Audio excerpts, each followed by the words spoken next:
everybody. Today we will be watching the tournament FNCS Major 1 while we play Little Legends Landon.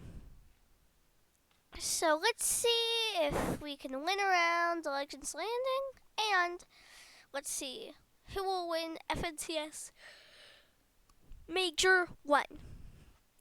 Let's see who will win FNCS Major 1. Has it started yet? And decided that they wanted to see what else they could intercept here. Start base lurked upon though. Sure repairs. Sneaking up on Wax and not going to net anything just yet for it. Have given away their position, so the element of surprise no longer coming into effect here. But Sure repairs certainly seeming much more stable in terms of loadouts for a fight, and they have full control of the vending machines underneath right now. So for Skylight and Batia, they're gonna have to reconsider how they actually want to proceed. Hey, Forza Italia. A surprise Game 1 duo who made waves with plenty of limbs. But can they continue to do that? I think Miniminer certainly thinks so after playing alongside Zangi, so... Oh wow. He hit me hard. I feel like how Mini included that we. You know, like we. Like who's we, Mini? Mini's decent, man. Don't doubt Mini's in-game ability. I played with him for a year. He knows how to move. Scary there. Nah, you just always gotta, you know, appreciate Mini and his antics, but drawing things, yeah, this is awkward now for sure. Tables. Do you expect them to still want to go up and challenge this, though, for Akira and Karama against Robot and Axe Force? I think at this point now you want to just get in the zone, yeah. Again, they've done so much hard work to actually get like good damage out of these guys. And the problem is they've had to invest a lot of materials to keep things that way. And when you look at the minimap at the bottom, it's sort of triangled in by 3 different teams. And so yeah, it's not just Robin and Axe Force they got to worry about. Podesai is not too far away either. And these guys have invested a lot of resources into staying alive. Mumsy and Skyjump. Things not looking as difficult for them at the moment. They'll quickly look to rotate and move position. Not without taking a bit of damage. Looks like the screen is frozen. For me, this is a duo that's really just been working on building up their rep during the off-season. I think that their Divisional Cup Finals performances, while it could be a little bit hit or miss, they did have a pretty strong placement during one of those finals. I believe it was a 6 at one point. And so I do think that they are making positive steps forward, kind of solidifying themselves as a duo that is more capable of finding those consistency metrics. Well, yeah, I feel we have a lot of players in this heat in particular who, you know, again, are familiar names in EU, but not necessarily for being the top dogs or the lobby bosses, right? You just have solid grand players who make it there more seasons than not. Haijo and Kaito, I think you'd have to include in that, right? I remember back to some of their off-spawn battles and duos, sort of south of Redline Rig a couple chapters ago, right? And so you have players who, again, are familiar with the biggest stages of EU competitive. It's all about taking that next step, right? We've seen certain players look like they're going to take that next step. I think you'd have to include Akira and Karama as names in that category. But so far today, things looking uncomfortable. Karama's down, and Akira with just 60 HP, 9 builds, and a single mini shield. He's going to have to try to cook something up. Pretty much had to force that engagement against Robot and Axe Force to actually have a conclusion a lot sooner than what it did. The way that it was drawn out, like you already pointed out, just left them so low on material. And now, as they were leaving the area trying to just make it into zone, they're just constantly running across other duos that were already just a little bit earlier to the punch, and Hellfire Tripper, and no problems whatsoever, kind of just holding this supply drop hostage, essentially. You tell Akira would, in his position, Oh no. obviously like to go for it, but I just don't see a Try real to rebuild myself or something. different Hellfire. They might even choose to scout this out a little bit further. If they knew the exact situation of just how desperate Akira's HP and loadout is, they'd probably be more willing to try and force an offensive measure here, but either way, they're still content to just hold these out.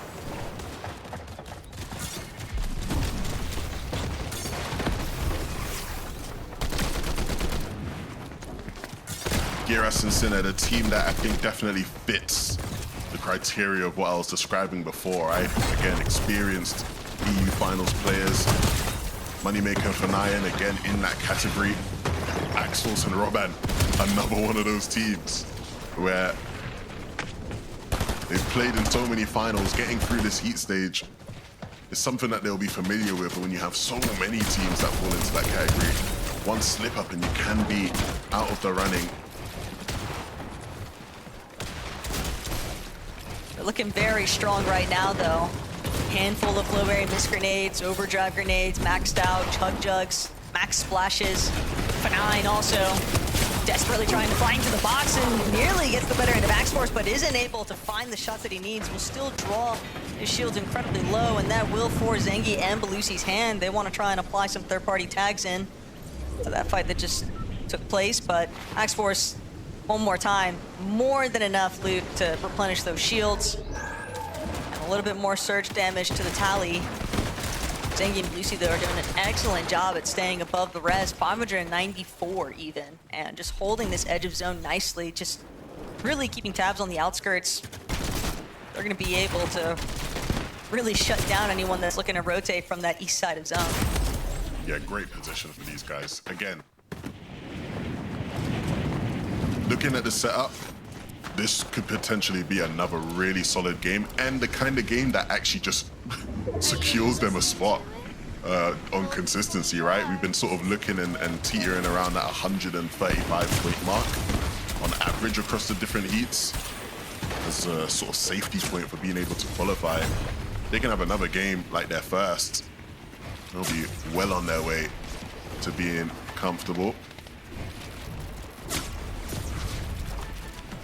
There has been like one team per heat so far that's usually just very well nestled in with the consistency after just one or two strong matches, so that could be a very realistic opportunity for them. But for Skyjump and Momsy, they are just having to use up every single one of their heals now. A little bit desperate, having to force this fight against Ark and Marco, and they need to come out on top. Net Surge, just so close, but so far within their reach. And Marco, Ark, they're just willing to stand back. Yeah, and it's just never a great spot to be fighting from. When you're trying to fight one or two towers away, you see Mumsy falls, Skyjump will follow, forced into desperation. Again, can't control the temple, can't control the space, not much space to work from. Look at the boxes they're loops in, right? They were cramped in here. And ultimately, that's what happens when you leave it a little too late.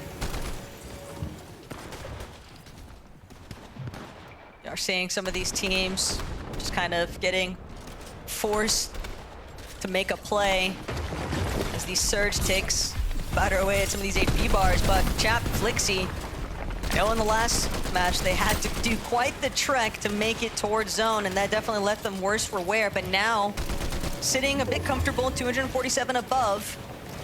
And what do you think it is that this duo has to overcome here today to find themselves in the Major 1 finals? One of the big things for these guys is when it comes to their end games. The end games just aren't as clean as you want to see from two players of their caliber.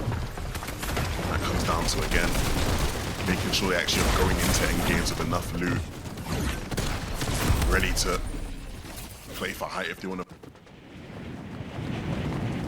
hold on to it.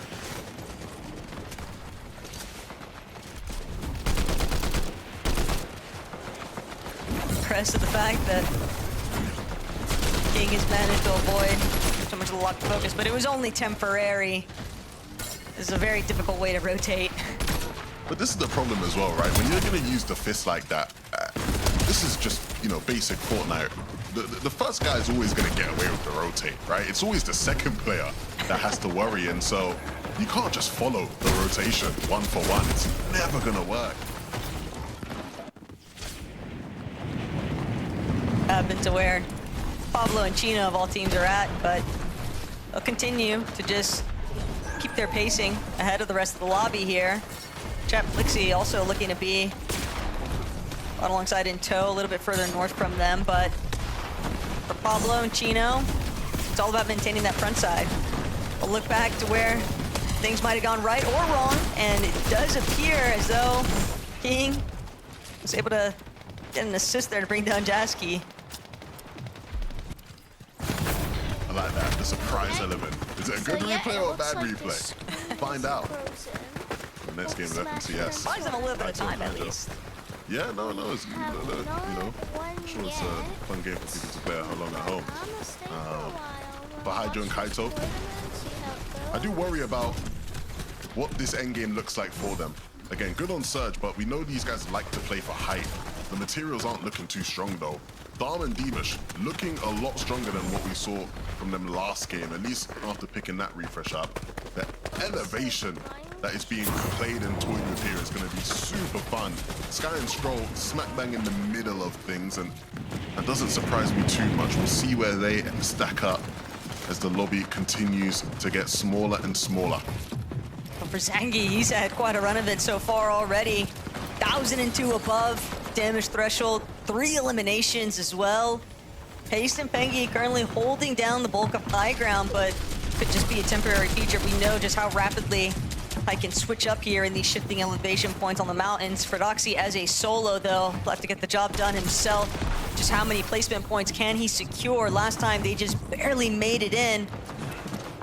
Being included some placement, but Fred certainly knows how to scrap. And he's definitely not one who's going to make it easy for anybody else to, like, a rollover fight by any means. He can definitely still secure some additional points. Absolutely. And especially with some of the struggles from their opponents who will be contesting them potentially at Squibbly. They need to make these games count. Dharm and Deemish looking to do just that, make the game count. Quite hectic, but we know they thrive in the chaos. Chap and Flixie, this is going to be a big refresh. This really helps their odds and their chances of being able to actually go forward in this game and potentially win it. Really nice drop-down play there, and that's where you want to see them operate in Taco. That was just so dastardly, though. Chino just doesn't even have time to react there. But Chap, Flixie, now they've got ultimate height. Just continue to look back. Flixie gonna look to extend things forward. Free Doing height. a great job. Yeah, just making it very complicated for anybody else. Going all the way up. Flixie and Chap just had the perfect overside view of these mountaintops. Fordoxy will be forced to use his pizza here. Maybe a little bit earlier than what he was hoping for, but he'll still be able to buy some time. Continue letting the lobby thin itself out. Pablo as a solo also looking to see if he can get a piece out of Zarb. Rotating across, but just misses out. A little bit of extra damage. Does still have some material to work with, but teams don't want to have to see committing towards this backside of zone. Fordoxy trying to make his way forward, even gonna steal, and he's dropping all the way. Thanks to that Flowberry miss grenade, he was able to lob off, but just taken out the moment that he goes to the player switch. Unfortunate timing when it happens just when you least expect it. Pablo still working as a solo, but Lucy and Zangi, though, just continuing their reign right now, taking out so many teams in these middle layers and the lower ground. 4 eliminations. And still moving forward from front side. Absolutely, they've done a great job to control layers here with the steep drop downs. They need to continue that though. As Zone now continues to pull up, Pablo will fall as a result. But Lucy and Zangi still needing to try and find control as they make their way up. This game has been so easy for Chap and Flixie with how these zones have been pulling. Not easy for Scroll and Sky though. Scroll making it look easy as he jumps into that box. Sky trying to replicate it as well, and he will. The ticks though will be too much for him to handle. Deemish will take him out, and everybody down below that hill is struggling now to find a footing. Not if you're Scroll, though. He hits a big bang onto Trip and takes him out, and he has to chug jugs to heal now. That Siphon also gonna allow him to replenish a little bit of that shield too.